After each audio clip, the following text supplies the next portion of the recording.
Hello, my name is Kenzie Granger. I will be doing my presentation on depression, which is the overall better understanding of this mental disorder.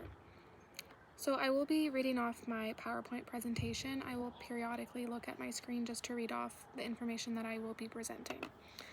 So to begin, what is depression? Depression is the debilitating disorder that affects the brain by increased levels of enzymes that are important factors in breaking down neurotransmitters.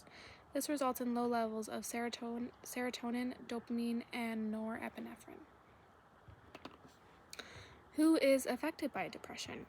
Depression is 50% more common in women compared to men. Pregnant women who are also affected are at 10% after giving birth, called postpartum depression. More than 700,000 people die from depression due to suicide. These levels of depression include mild, moderate, and severe. The symptoms of depression would include poor concentration, feelings of guilt and low self-worth, hopelessness of the future, thoughts of suicide, disturbed sleep patterns, changes in appetite and weight, and also fatigue and low energy. Severe depression would include suicidal thoughts and behaviors. Contributing factors to depression include experience of traumatic events, low physical health. People who have limited physical activity are increasing their risk for other diseases that leads to difficult management of the said condition, being depression. Abuse is another factor. Age, medications could alter levels in your brain that could increase getting depression. Conflict between family or friends, and also your gender. How to cope with depression. So recognizing the signs and symptoms will benefit an individual to get a jump start on engaging with programs that enhance positive coping mechanisms. Programs include yoga, meditating, journaling, artistic measures, quality time with family and loved ones, and also increasing nature involvement. A clinical treatment would include going to therapy, using medications like antidepressants. Mostly people start off on a very low dose and they have to try a bunch of different ones because not every antidepressant will work for that said person. And also psychological treatment. The effects depression has on the dimensions of health include one being the social dimension. This decreases the want to socialize with others, including family, friends, and significant others. Physical dimension results in low motivation to exercise.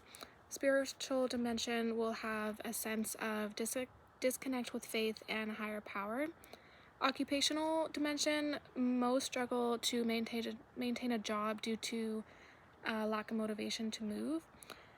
And emotional dimension, there are constant feelings of sadness, gloom, and guilt. Intellect dimension, one with depression will have impaired learning and memory abilities, reduced concentration, and lower processing skills.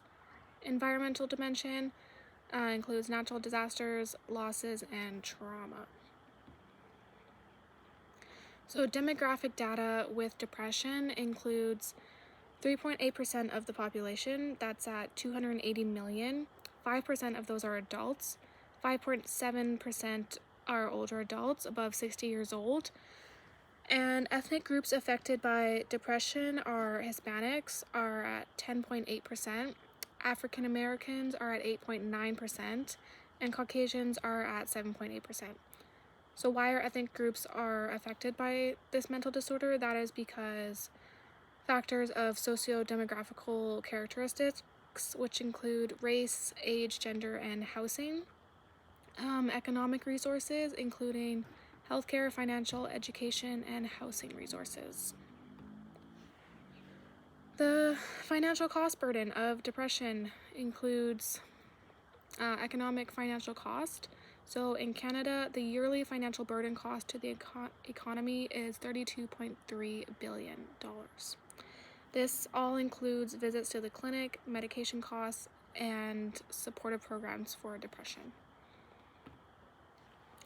An agency in Edmonton that aids in programs to help with depression is the Action for Healthy Communities. They serve Albertans, new immigrants, ethnocultural groups, and organizations.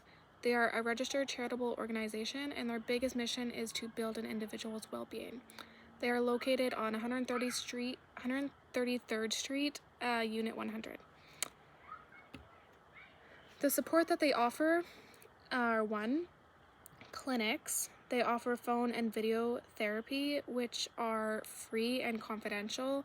They offer first appointment consultations, ongoing sessions, first couple sessions, youth sessions, or specialized sessions, which are gender, cultural, or whatever other reason. They also offer informative support awareness, so they make social media posts being videos that release info regarding sessions, stress, grief, COVID, and cultural. And 3, the well-being. So they offer one-on-one coaching, physical activities that include yoga, breathing, meditation, and relaxation. If this program didn't exist, people struggling with a mental disorder could negatively get worse because there wasn't a program offered with free services or activities provided to help better their mood.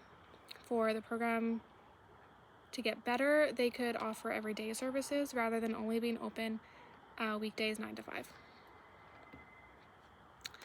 Lastly, the future of depression.